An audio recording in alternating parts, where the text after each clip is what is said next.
Hello, I'm Kathy Evers, the First Lady of Wisconsin, and we, in partnership with the Wisconsin Historical Society, are here to share with you some of the incredible history of women's voting rights.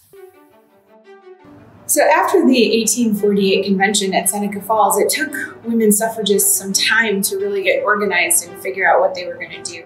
And one of the things that they recognized early on was that women needed to find a way to spread the message about suffrage and the importance of women's suffrage. And it turned out that that was more challenging than they originally anticipated.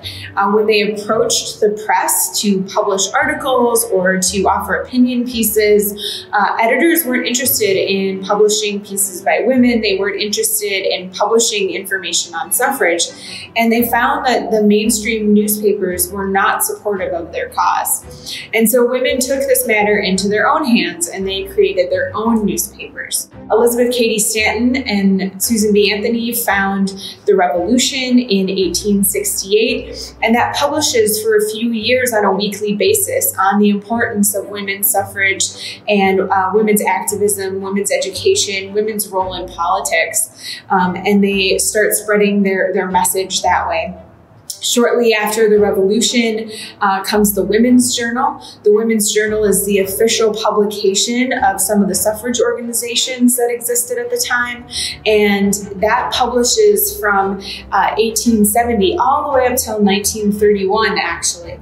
Again, these platforms were used to spread the word about suffrage, specific issues that were happening in different regions that people were advocating for.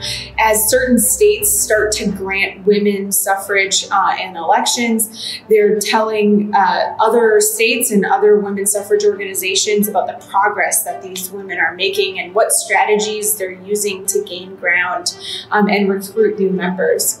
In Wisconsin, we see a couple of different newspapers crop up. The Wisconsin Citizen is the newspaper that's published by the Wisconsin Women's Suffrage Association, and that probably has one of the larger readerships of the suffrage papers in Wisconsin.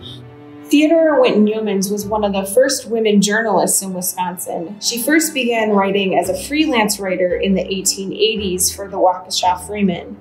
And while fashion and food and travel were the common topics of her columns, she did eventually start talking about women's politics. These columns continued and were very, very popular to the point where Theodora was hired as a full-time journalist for the Waukesha Freeman and earned her own byline.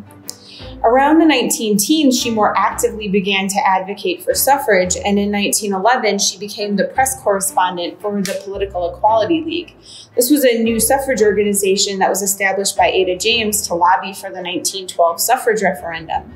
She began a suffrage column in the Waukesha Freeman and sent weekly press releases to more than 600 newspapers, publicizing the suffragist fundraising drives and won endorsements by Catholic and German turners, two groups that were traditionally opposed to suffrage.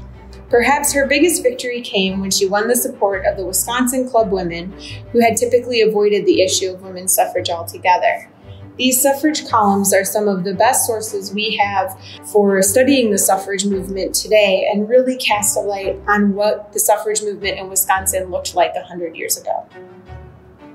Join us in celebration on August 26th at noon. Ring a bell wherever you may be in celebration of this important step in voting rights. You can also wear white in peaceful celebrations as suffragists did 100 years ago. Show us how you are celebrating by using hashtag Women'sVote100 and hashtag WI Votes for Women. Let's keep moving forward, Wisconsin.